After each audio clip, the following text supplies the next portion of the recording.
Daniel's 24, has an intellectual disability. He used to live at home up until probably about 18 months ago now and was able to walk but still needed full care. Just over 18 months ago he had a seizure while he was at the respite home and found out that he had a large mass in his brain which had caused a hydrocephalus, which means that the spinal fluid wasn't flowing around Daniel's brain. They moved him to hospital, which was closer to home, and they had a better knowledge of Daniel. And then he had a third surgery there to try and improve the flow of the spinal fluid. And after that we discovered that he wasn't able to walk anymore. His legs had contracted so badly over the nearly 6 months that he was not able to get out of bed. We know a lot of people with intellectual disability have experiences in hospital that don't match those of people without an intellectual disability. People with intellectual disability don't have the same healthcare opportunities, so their complex health conditions, their chronic medical conditions aren't as well cared for in the community setting, and therefore they often present to hospital at a later stage with diseases that are more progressed or conditions that are worse. So by not learning about how to best communicate with someone with an intellectual disability, we're continuing the cycle of inadequate healthcare. We're not preventatively screening them. We're often missing diagnoses in the hospital setting as well as out in the community. And so this leads to a cycle of ill health, unmet need. We've had differing forms of communication at some hospitals. They have a perception before you go in and don't want to really hear about what you've got to say.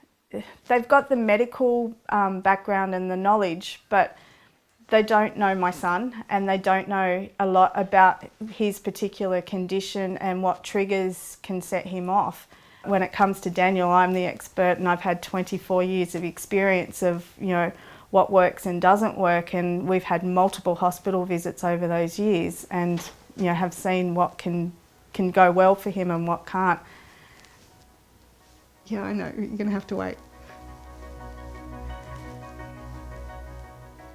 You all right? I've actually learned along the way what works well with the staff and how to introduce them to Daniel, to let him know, because Daniel can lash out when he's angry around, stand back, give him space. If he wants you in his space, he will invite you in. I come bearing a lot of stuff with Daniel because I know if I set it up for him, he's going to feel a lot more comfortable quicker.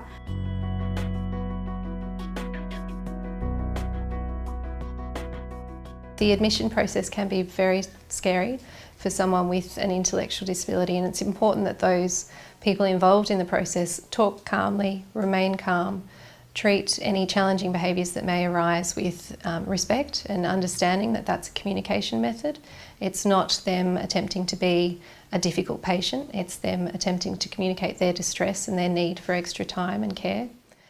This time for the recent MRI that Daniel had, they asked a lot of questions and they actually followed through on what I suggested as being the right thing to do for Daniel and that would cause him the least amount of stress while they were doing it. So things like keeping him in his wheelchair to sedate him when we put a mask over his face and he just breathed in whatever it was what they were giving him. For a couple of minutes, Daniel was a little bit stressed rather than being stressed for half an hour and them not getting what they needed. And this way they were able to get a really good picture of what was going on. And yeah, it just works so much better. And it didn't really take much out of what they were doing, and it was less stressful for them as well.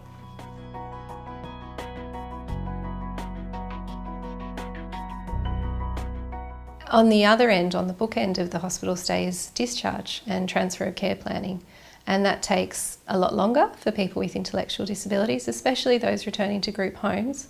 The process can seem to be quite difficult. There's a lot of parties involved, equipment delivery may be delayed, staffing issues might arise, and these frustrations can often lead to breakdown of communication between the various teams involved, none of which is in the person's best interest. So really the process of discharge planning needs to start day one, almost pre-admission if possible.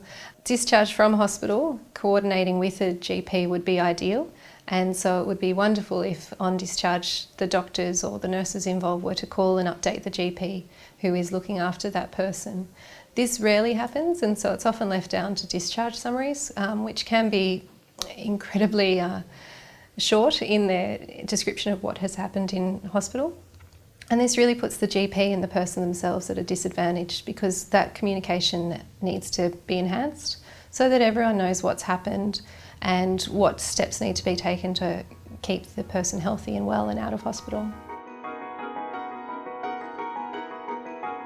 This time when we went, because of the way that it was handled, he was actually laughing as we walked through the door, and we actually met two of the nuns that he'd been in their ward before, and they were happy to see him, and he recognised them, and it just makes such a difference when he's happy going in for the kind of experience that he's going to have while he's there.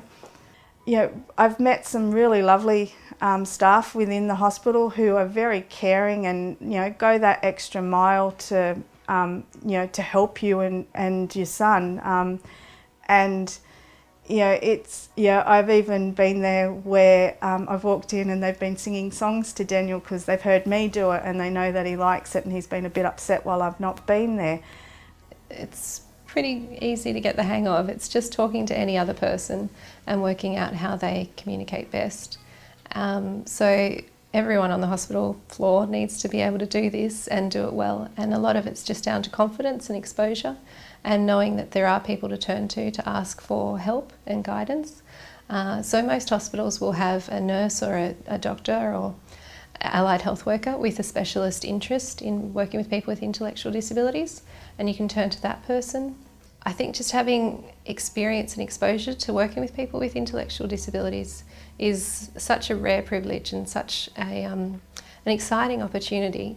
I've been guided to this field by a number of people in my life, but I think having good doctors and good nurses to work with really does inspire you to provide excellent care, to meet people's human rights and to really give them the time to examine them properly, talk to them, try and see what they're saying in terms of what they want for their own health journey, and then also listening to their support network.